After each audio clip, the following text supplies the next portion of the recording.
सबसे पहले तो आप सब हमारे छोटे से बुलावे पे आए यहाँ पर, इसके लिए मैं अपनी ओर से भी और तमाम साथियों की ओर से आप सबका आभार व्यक्त करता हूँ।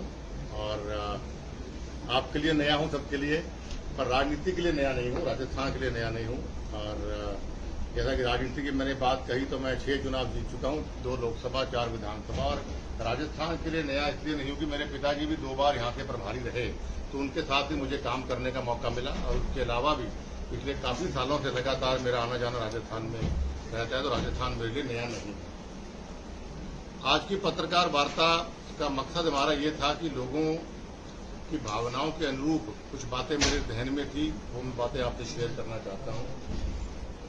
हम हरियाणा में होते हैं या दिल्ली में होते हैं, कहीं भी रहते हैं, तो राजस्थान की जब चर्चा होती है तो उसके बारे में कोई बहुत अच्छे विचार आउटसाइड राजस्थान, इनसाइड राजस्थान अच्छे नहीं आते। जैसा मैंने कहा, मेरा जुड़ाव राजस्थान से अखिल भारतीय बिश्नोई महासभा का संरक्षक होने के नाते भी रहा है। मेरी भावनात्मक लगाव राजस्थान के साथ मेरा है, और जब इनके बारे में अच्छी बात नहीं सुनता हूँ तकलीफ होती है। घोटालों की बात करें, लीड घोटाला, पेपर लीक घोटाला, घोटाले पे घोटाले, अभी हम चिट्ठा तैयार कर रहे हैं इनके खिलाफ सरकार के, जो बहुत जल्दी आपके बीच में पेश करेंगे। तो एक शर्म सी हमारे को आती कि भाई आपको लोगों ने सत्ता सौंपी तो आपको कम से कम कुछ तो काम ठीक कर दीजिए। 4.5 साल आपने सिवाय घोटालों के राजस्थान में कुछ नहीं दिया कांग्रेस पार्टी ने, गहलोत साहब ने। और अब 6 महीने में आप अनाप शनाप घोषणाएं करते जा रहे हैं। राजस्थान की जनता बहुत स्वाभिमानी जनता है, ये बिकने वाली जनता नहीं है। अफसरशाही हावी है, विधायक भ्रष्टाचार में लिप्त है।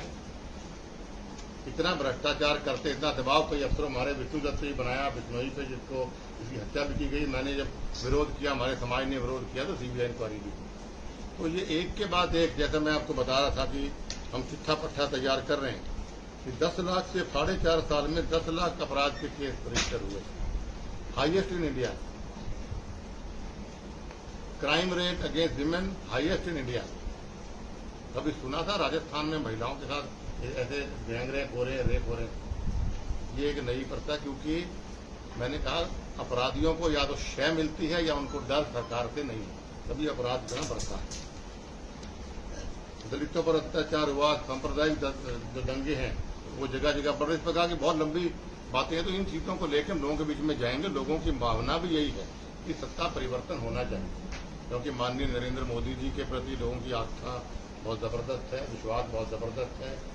ग्लोबल मैप पे माननीय नरेंद्र मोदी जी हिंदुस्तान को लेकर आए, ये हमारे लिए बहुत सम्मान की बात है। और आने वाले समय हमारा मैनिफेस्टो भी आएगा, और वो उसमें आपको एक एक बात हम विस्तार पूरा तो बताएंगे। मैं इतना ही कहूँगा कि हम लोगों को एक भयमुक्त सरकार देंगे, भ्रष्टाचार मुक्त सरकार प्रशासन देंगे, और हम जिसमें बगैर भेदभाव की सरकार हो, ऐसी सरकार हम देने का प्रण निर्णय लेकर हम बीच में निकले। मोदी जी का, अमित शाह जी, नड्डा जी का आशीर्वाद है। कुलदीप जी, स्वागत है आपका जोधपुर में। आपने कहा कि राजस्थान से आप परिचित हैं, आपका जुड़ाव पुराना है, तो मैं सीधी बात करता हूँ, क्या ये जुड़ाव सियासी राजनीतिक जमीन भी राजस्थान इस बात तला सका?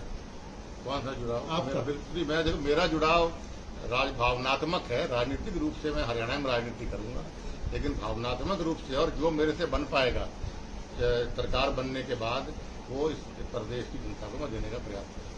कयास लगाए जा रहे हैं कि शायद कुलदीप बिश्नोई राजस्थान से इस बार लोकसभा का चुनाव लड़ेगा इसे? देखिए, मेरी, जैसा मैंने अभी आपसे कहा कि मैं हरियाणा छोड़ना नहीं चाहता हूँ, क्योंकि मेरी जन्मभूमि भी है, मेरी कर्म भूमि भी है। बाकी आगे राजनीति में क्या हो कौन कह सकता है, लेकिन मेरी इच्छा हरियाणा की राजनीति करनी है। सर, आपका 2 दिन का विजिट है, क्या उद्देश्य है इसका? क्या आप कार्यकर्ताओं से मिलेंगे या कार्यकर्ताओं के पास जाएंगे, कोई फीडबैक लेंगे या सर्वे करेंगे, क्या है? हाँ, देखिए, मैं 1-2 जगह और भी गया हूँ। जोधपुर में पहली बार आया हूँ इसके बाद, तो मेरा फीडबैक के लिए मेरा मेन मकसद है, क्योंकि भारतीय जनता पार्टी हवा में काम नहीं करती है। भारतीय जनता पार्टी फीडबैक पे और जन भावनाओं के अनुरूप टिकटों के फैसले करती है, या कौन आगे चेहरा होगा या और होगा, उसका फैसला करती है। तो मैं अपने हिसाब से, क्योंकि मुझे जिम्मेवारी सौंपी गई, तो जहाँ काफी फीडबैक मैं दिल्ली बुला के भी लेता हूँ, फोन से भी लेता हूँ, और अभी व्यक्तिगत रूप से फीडबैक जोधपुर और बीकानेर का 2 दिन में दूंगा, और पूरी प्रोफाइल हम तैयार करके ऊपर देंगे। अच्छा, अब राजस्थान के बीजेपी के सह प्रभारी कब तक माना जाए राजस्थान में पहली लिस्ट आ सकती है बीजेपी उम्मीदवारों की सूची? देखिए, अभी बहुत जल्दी ये कहना ना मेरे अधिकार क्षेत्र में ये फिलहाल है। अभी हमारा फीडबैक का दौर है कि हम, जैसा मैंने कहा कि सत्ता हमारी बहुत नजदीक है, लोगों का मन मोदी जी के प्रति, बीजेपी के प्रति बना हुआ है, इसको हमने एक ऐतिहासिक जीत को लेके जाने के लिए हम बहुत समझदारी से काम कर रहे हैं। ओवर कॉन्फिडेंट ना होके एक एक पहलू को ध्यान में रख के, विनेबिलिटी देख के, हर चीज देख के हम कैंडिडेट हैं। टिकट प्रणाली क्या है सर? टिकट प्रणाली क्या है? किस प्रणाली से आप आप टिकट सह प्रभारी तो कोई क्राइटेरिया तय हुए हैं क्या, किस तरह के टिकट देखिए, देंगे? क्राइटेरिया सबका यही है कि सत्ता तक कैसे पहुंचे और अपने अपने जहां जहां आपकी कैपेबिलिटीज हैं या आपके लोग हैं या जहां से आप फीडबैक दे सकते हैं वो करिए। हमारी मीटिंग दीदी माननीय मोदी जी ने 8 तारीख को बुलाई थी, प्रभारियों की भी और 7 या 8 सांसदों की। उसके अंदर भी हमारे को हमारी रूपरेखा देगी, वो मैं ओपनली डिस्क्लोज नहीं कर पाऊंगा, लेकिन ये है कि हम फीडबैक के आधार पे, सर्वे के आधार पे, कार्यकर्ताओं से बात करके, नेताओं से बात करके, हर पहलू के आधार पे टिकट का दिया जाएगा। कोई सिफारिश नहीं, 100% विनेबिलिटी, 100% मेरिट पे टिकटें बांटी जाएंगी। ये पार्टी का तय फैसला है। कितनी सीटें जीत सकते? ठीक है जी, कितनी सीटें बीजेपी जीत पाएगी? ऐतिहासिक रहेंगे। मेरे ख्याल से हाईएस्ट रिकॉर्ड हम तोड़ दें पुराना तो भी गलत है, तो भी हमें है। युवाओं की कितने भागीदारी रहेगी? है जी। युवाओं की देखिए, मैंने आपसे कहा कि क्राइटेरिया अभी हमारा उस तरीके से सेट नहीं हुआ कि महिला कितना, युवा कितना, क्या है। फिलहाल जो बेस हमारा शुरुआत हुआ विनेबिलिटी फिलहाल क्राइटेरिया है, और ये युवा या महिला इसके बारे में बहुत जल्दी हम बड़ी प्रेस कॉन्फ्रेंस करके फिर बताएं। भाजपा ने कितने स्तर पे सर्वे करवाया सर? कांग्रेस 3 स्तर पे सर्वे करवा चुकी है, आपने कितने स्तर पर सर्वे करवाया है और क्या कुछ मिला उस सर्वे में? कांग्रेस पार्टी से कुछ भी करवा ले, Congress party is a sinking ship.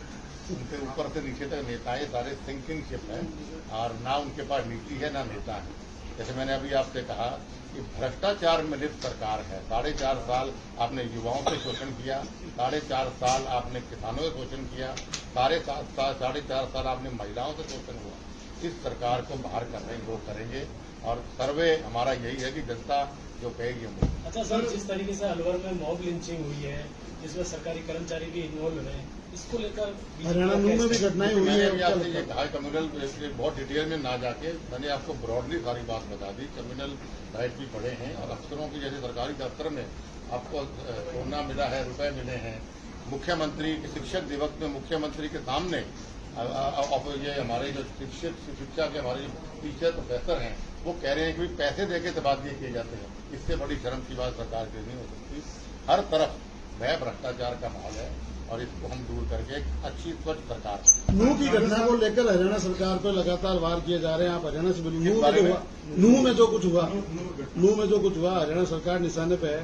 आपको क्या लगता है सरकार की वहाँ क्या भूमिका रही होगी? देखिए, ये बहुत जो हुआ वहाँ पे बहुत दुर्भाग्यपूर्ण है। किसी प्रकार की हिंसा के मैं व्यक्तिगत रूप से भी खिलाफ हूँ, हमारी पार्टी भी खिलाफ है। जो हुआ वो ठीक नहीं हुआ, लेकिन अभी इसकी डिटेल्ड इन्वेस्टिगेशन चल रही है हमारी, और जो भी इसमें लोग काफी लोग गिरफ्तार भी सरकार ने किए और काफी और भी आने वाले गिरफ्तार हो गए। और आइंदा ऐसा ना हो, इसके लिए सुचारू प्रबंध हमारी सरकार ने। सर, राजस्थान में नेतृत्व को लेकर के बार बार कहना चाहिए कि कोई नेतृत्व किसी को चेहरा घोषित किया जाए, नया चेहरा भी देखने को मिल सकता है। चेहरा, ये मुद्दा प्रेस का है, हमारा मुद्दा नहीं है। हमारा मुद्दा सरकार देने का है। अच्छी सरकार और चुने हुए विधायक अगर मुख्यमंत्री बने तो बेहतर है। बाकी चेहरा कौन होगा नहीं होगा ये मेरे अधिकार क्षेत्र से बाहर है, ये हमारे केंद्र नेतृत्व फैसला करेगा। क्योंकि मुद्दा हमारा नहीं है, प्रेस का मुद्दा ज्यादा है कि भाई इसको चेहरा बनाया नहीं, इसका लिस्ट में नाम नहीं आया, इसका वो नहीं आया, ये मुद्दा आप बना। Thank you.